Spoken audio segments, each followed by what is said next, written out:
Hi everyone.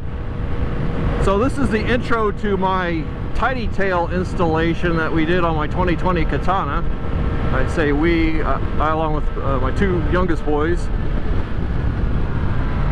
Not too bad. It was kind of a little bit tricky, honestly, because the instructions weren't great, and the tolerances on that kit were such that everything had to be just right on the installation. So I'm really happy with it. I think it's a very high quality installation, probably the best one out there.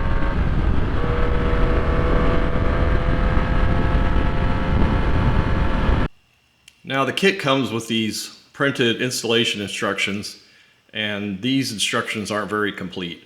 So I'll walk you through the key aspects of the installation so you can avoid the pitfalls that I encountered that caused us to take 2 hours with 2 people. It should be a 1 hour max with 1 person job. And I think that can happen if you follow my tips, but certainly if you have a second person to help you, I'd highly recommend it. So for the key parts of this installation, you'll have to take the original turn signals off the bracket that comes on the stock bracket of the bike. You'll have to reroute the license plate light and the turn signal lights like I indicated by taking this panel off up through here. When you take the lights off originally, and if you ever have to take them off again, you've got these little dimples that you have to push in with a sharp object to pull these connectors apart. Again, if you have a second person helping you, it'll go a lot easier. And just be careful to route the wires around the latch for your seat. You don't want the seat latch to mess up your wires. Now you can see the cover here for that tail section. You have to cut a slot through this ABS. I used a pocket knife. I didn't have my Dremel tools up here. Dave, if you're watching, I used my Chris Reeves knife that she sold me. I love that knife. Felt like I was kind of abusing it a little bit, but it got the job done, and no worse for wear, except I need to sharpen the blade.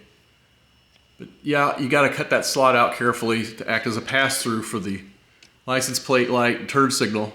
And the key part is to route these cables through the holes in the bracket.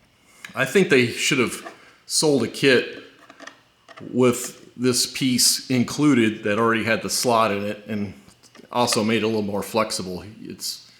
You almost break this thing trying to get it back on the bike. So for this Yoshimura tidy tail installation, you're going to have to route the stock license plate light and turn signal light.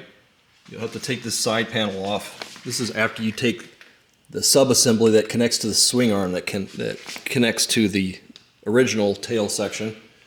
You'll have to route it underneath the panel here through the frame, or on the back side of the frame here. When you take this sub-assembly off, let me show you what that looks like.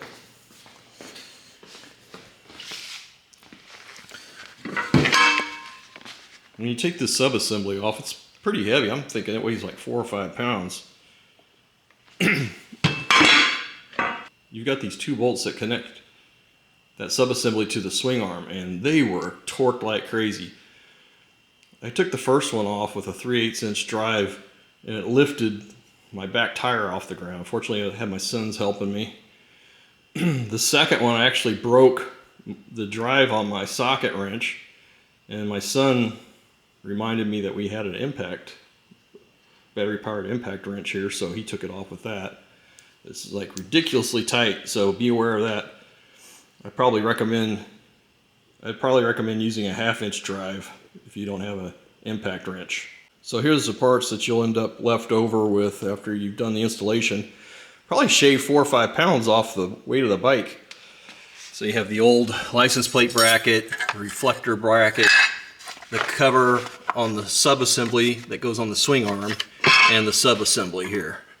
And also this license plate light and rear reflector.